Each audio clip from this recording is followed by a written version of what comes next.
Telugu cinema super star Ghattamaneni Krishna గారు టాలీవుడ్‌లో ఎన్నో రికార్డ్స్ ఆయన సొంతం. అభిమానుల ఆరాధ్య దైవం. సూపర్ స్టార్ కృష్ణ గారి గురించి చెప్పుకుంటూ వెళ్తే చాలా విషయాలున్నాయి. ఘట్టమనేని కృష్ణ గారికి సంబంధించిన ఓ 10 అద్భుతాల గురించి ఇప్పుడు మనం ఈ వీడియోలో తెలుసుకుందాం. కృష్ణ గారు 1943 మే 31న జన్మించారు. ఆయన పూర్తి పేరు ఘట్టమనేని శివరామకృష్ణమూర్తి గారు. కృష్ణ గారు 5 దశాబ్దాల కెరీర్‌లో 350కి పైగా సినిమాల్లో నటించారు. విజయ నిర్మల గారితో 48, జయప్రద గారితో 47 సినిమాలు చేశారు కృష్ణ గారు. టాలీవుడ్ ఫిలిం ఇండస్ట్రీ నుంచి బాలీవుడ్‌లో అడుగుపెట్టిన ఫస్ట్ హీరోగా ఘట్టమనేని కృష్ణ గారు రికార్డ్ క్రియేట్ చేశారు. కానీ అక్కడ ఎక్కువ సినిమాలు చేయలేదు కృష్ణ. ఇక ఘట్టమనేని కృష్ణ గారు నటించిన అనేక విజయవంతమైన చిత్రాలు జితేంద్ర ప్రధాన పాత్రల్లో హిందీలో రీమేక్ అయ్యాయి. కృష్ణ గారి సినిమాలను ఎక్కువగా హిందీలో రీమేక్ చేసిన నటులు జితేంద్ర గారు. ఘట్టమనేని కృష్ణ గారు సినిమా నిర్మాతగా కూడా ఇండస్ట్రీలో విశేషంగా గుర్తింపు పొందారు.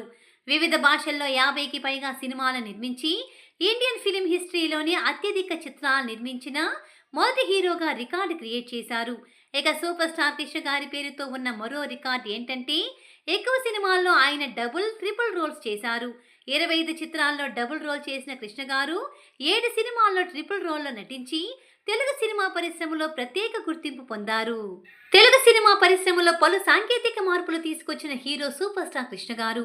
టాలీవుడ్లో ఫస్ట్ సినిమా స్కోప్ 1974లో వచ్చిన అల్లూరి సీతారామరాజు సినిమా, 1986లో వచ్చిన సింహాసనం సినిమా తొలి 70mm చిత్రం, 1988లో వచ్చిన తెలుగు వీర లేవరా చిత్రం తొలి డిటిఎస్ చిత్రంగా గుర్తింపు పొందాయి.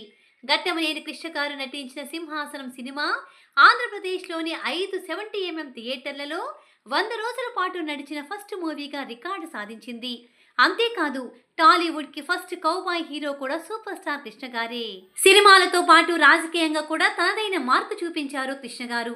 1989లో కాంగ్రెస్ పార్టీ తరపున ఏలూరు నియోజకవర్గం నుండి లోక్సభ సభ్యుడిగా ఎన్నికయ్యారు.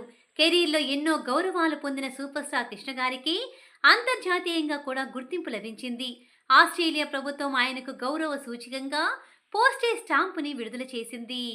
సూపర్ స్టార్ కృష్ణ గారు విశ్రాంతి లేకుండా పనిచేసేవారు. రోజుకు 3-4 షిఫ్ట్లు పనిచేసిన రోజులు కూడా ఉన్నాయి. టాలీవుడ్లో ఏడాదిలో అత్యధిక సినిమాలు రిలీజ్ చేసిన రికార్డు కూడా కృష్ణ గారికి సొంతం. ఒక ఏడాది అయితే ఏకంగా 18 సినిమాలు రిలీజ్ అయ్యాయి. ఘట్టమనేని కృష్ణ గారు నిర్మాతల పాలిట దేవుడిగా నిలిచారు. ఎంతో మంది డబ్బులు ఇవ్వకపోయినా చూసి చూడనట్లు వదిలేసేవారు. తన సినిమాల వల్ల నష్టపోయే నిర్మాతలకు మరో సినిమా అవకాశం ఇచ్చేవారు. ఇక తెలుగు సినిమా పరిశ్రమలో ఆయన వారసత్వం తీసుకొని సూపర్ స్టార్గా ఎదిగారు మహేష్ బాబు. తండ్రిని మించిన తనయుడు అనిపించుకున్నారు. కృష్ణ గారి వారసులుగా ఆయన తమ్ముడు, కూతురు, కొడుకులు, మనవలు ఇండస్ట్రీలో కొనసాగుతున్నారు. 2022 నవంబర్ 15న గుండెపోటుతో ఘట్టమనేని కృష్ణ గారు మరణించారు. తెలుగు సినిమా పరిశ్రమలో తనదైన ముద్ర వేసిన వ్యక్తిగా నిలిచారు. తెలుగు సినిమా పరిశ్రమలో చేసిన అనేక మార్పులకు ఆయన చేసిన కృషి మైలురాయిగా నిలిచింది.